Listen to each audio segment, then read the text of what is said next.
¿Y usted me puede explicar en qué consisten las calificadoras en un contexto Sí, generalizado? sí, con gusto. Bueno, las calificadoras hacen evaluaciones a nivel mundial del desempeño económico, social, político de los diferentes estados para a partir de esos análisis hacer evaluaciones que permiten clasificar la deuda de los países, la deuda soberana, en términos de niveles de riesgo. En el caso de Guatemala, nosotros tenemos un nivel de evaluación de las calificadoras de riesgo que está muy cerca de llegar al punto en el que se considera muy bajo el riesgo. Es decir, que los inversionistas se van a sentir muy seguros al poder invertir o comprar bonos de estados en donde hay grado de inversión. Por eso, parte del esfuerzo del gobierno del presidente Arévalo ha sido darle continuidad a una hoja de ruta que permita llegar a Guatemala al grado de inversión. Hoy estamos a un peldaño de conseguirlo. Claro, existen tres calificadoras. Estas, ¿cada cuánto hacen la evaluación? Las tres calificadoras más importantes que existen hacen evaluaciones cada 6 meses aproximadamente y en el caso de Guatemala, permanentemente nuestro gobierno está en constante comunicación con estas calificadoras para poder ir informando de los cambios que se están haciendo, de las mejoras y de los retos que estamos enfrentando y cómo los estamos enfrentando. La comunicación con las calificadoras es parte del éxito para conseguir un grado de inversión en el futuro. Sí, la última semana se reunieron con una de estas, ¿verdad? Sí. Y otra ya presentaron los resultados, pero Sí, así es. señalaban pues intervención por medio del Congreso, que es uno de los principales problemas que ellos destacan.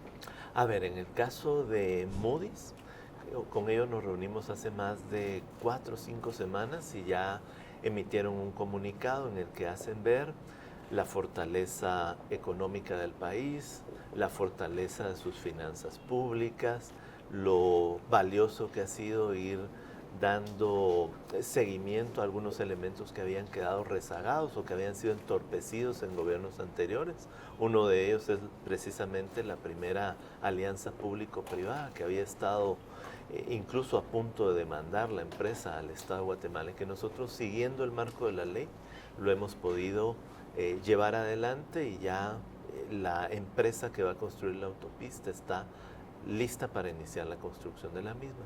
Todo eso lo destaca Moody's en las cosas positivas. Destaca también, por cierto, los esfuerzos en transparencia, en mejora de la institucionalidad que ha tenido este gobierno. Ahora, hay elementos que impiden el tener una visión más positiva, una perspectiva más positiva de lo que está sucediendo en Guatemala, y ellos mencionan dos factores. Uno es el Congreso. Hace un llamado Moody's a la necesidad de encontrar consensos en el Congreso que permitan alertar a los inversionistas de que las cosas van caminando. Consensos que están vinculados a la aprobación de la ley de competencia, a la ampliación presupuestaria y que van a dar luces de que en este momento el poder público representado en el organismo legislativo y ejecutivo, pues tienen capacidad de lograr acuerdos en función del bien común.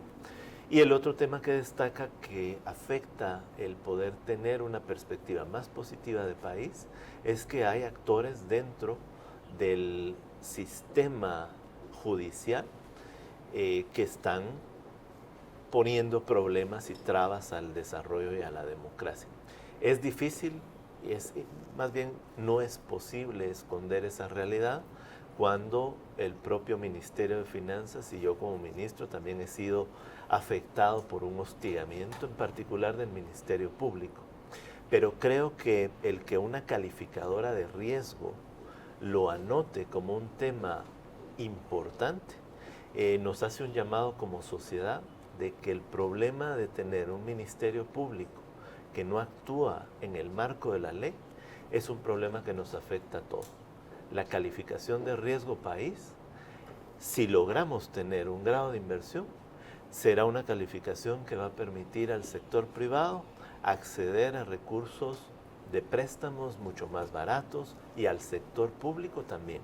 Entonces, sí nos causó una alerta importante, como incluso las calificadoras de riesgo están notando que aquí tenemos un problema como sociedad. Claro, de acuerdo con el presidente de la Comisión de Finanzas del Congreso, ellos destacan que tienen en cola distintas leyes por ser aprobadas, ¿verdad? ¿Ustedes cuál es el diálogo que tienen con esta comisión? ¿Hay charlas, hay juntas con los diputados? Nosotros hemos mantenido, como es la oferta política de este gobierno, hemos mantenido las puertas abiertas, dispuestos al diálogo. Hemos platicado con diferentes grupos políticos dentro del Congreso para encontrar en el caso particular de la ampliación presupuestaria, el mayor consenso posible. Dentro de la comisión, tanto el Ministerio de Finanzas ha ido a exponer de manera general la ampliación y después han ido llegando el resto de instituciones. Es decir, que mantenemos un diálogo y un permanente contacto con la comisión y ahora estamos a la espera de que el dictamen de la comisión en favor de la ampliación salga. Estamos viviendo un momento muy interesante porque en realidad tenemos el dinero, pero no tenemos el espacio presupuestario para poder ejecutar esos recursos. La ampliación no conlleva más endeudamiento, por ejemplo, que podría ser una preocupación. La ampliación únicamente está haciendo un reajuste para poder en el año 2024, que estamos operando con el presupuesto del 2023, bueno, poder actualizar, ¿verdad? Poder actualizar ese presupuesto para que se adapte a las grandes necesidades del país. Ministro, ¿qué calificaciones faltan por que sean presentadas?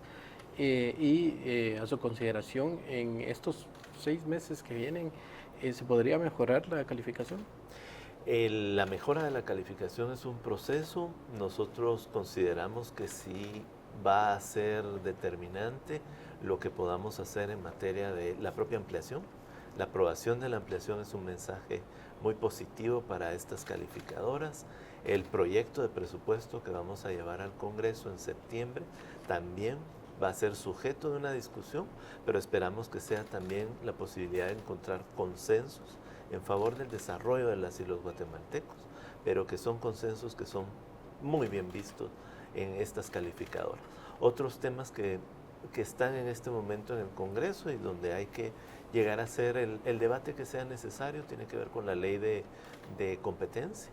Ese va a ser un reto y a futuro, en lo que falta de 2024 y 2025, tenemos que llegar con una reforma a la ley de alianzas público-privadas y probablemente una reforma a la ley contra el lavado de dinero y otros activos. Todos estos son indicadores, si se logran aprobar, del consenso político que hay para que este país tenga una economía más moderna y una economía que se pueda insertar de manera más exitosa en el mundo actual, que creo que es lo que la gran mayoría de guatemaltecas y guatemaltecos queremos, es una economía que genere más empleos, que atraiga más inversiones, que dé certidumbre tanto al trabajador como al inversionista y que por lo tanto sea una economía atractiva para un mayor crecimiento y para más inversiones. ¿Qué tanto incrementarían las inversiones mejorando la calificación? Bueno, el llegar a tener el grado de inversión pone al país en una perspectiva muy, muy buena. Nos pone a la par de economías en vías de desarrollo muy pujantes, como por ejemplo Panamá. Nos pone a la par, digamos, de indicadores que puedan tener las economías más grandes del mundo.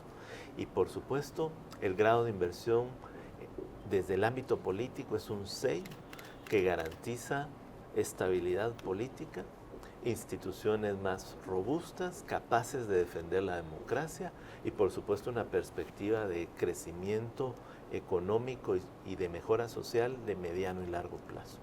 Perfecto. En otros temas,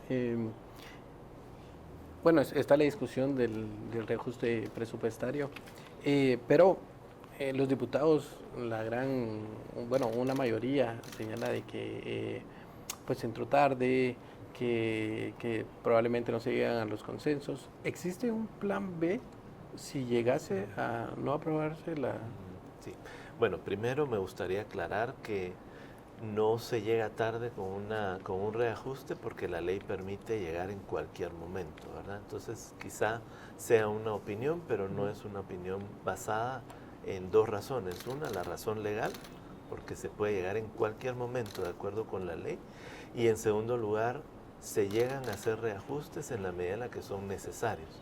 No se llega temprano, no se llega tarde, sino nosotros hemos llegado cuando ha sido correcto llegar. Eso por un lado.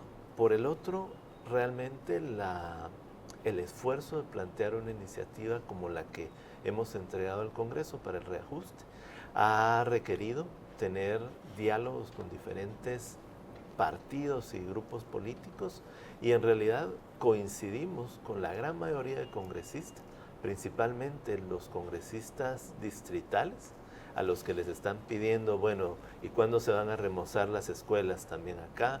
¿Cuándo va a llegar el camino rural? ¿Cuándo va a llegar el programa del adulto mayor? La gran mayoría de congresistas distritales está muy claro que la ampliación puede permitir agilizar y viabilizar recursos para que se conviertan en bienestar en sus distritos. En estimaciones que ha hecho el Banco Central, imagínense lo importante de la ampliación. Si la ampliación se aprueba y logramos ejecutarla en un 95%, que es nuestra estimación, la ampliación puede ayudar a incrementar el crecimiento económico de 3.5%, que es lo esperado para este año, a 3.8%. ¿Esto qué nos dice? Que la ampliación genera dinamismo en toda la economía a lo largo y ancho del país, ¿verdad? Entonces, a mí me parece que sí hay consensos para que al momento de tener el dictamen y pasar al pleno, estén los votos de la gran mayoría de los congresistas que tienen que rendir cuentas en sus distritos. Claro, no se aprobó el estado de calamidad presentado por el presidente. Ahora los procesos van a ser siempre por medio de la ley de compras y contrataciones, o qué otras estrategias puede haber para facilitar y poder llegar a hacer esos cambios. Bueno, en el ámbito de las adquisiciones del Estado, la gran ventaja de un estado de calamidad aprobado por el Congreso es que permite agilizar procesos. Creo que es muy importante que las personas comprendan que no se exceptúa ninguna medida de transparencia ni de rendición de cuentas. Lo único que permiten estos estados de calamidad es que ante la emergencia se puedan agilizar los tiempos que llevaría una licitación. Si no hay un estado de calamidad, infortunadamente la ley de adquisiciones le fue quitado hace algunos años en una reforma, le fue extraída la posibilidad de que ante emergencias graves el gobierno pudiera operar estas agilizaciones en las compras y contrataciones. Así es que hoy estamos atados de manos.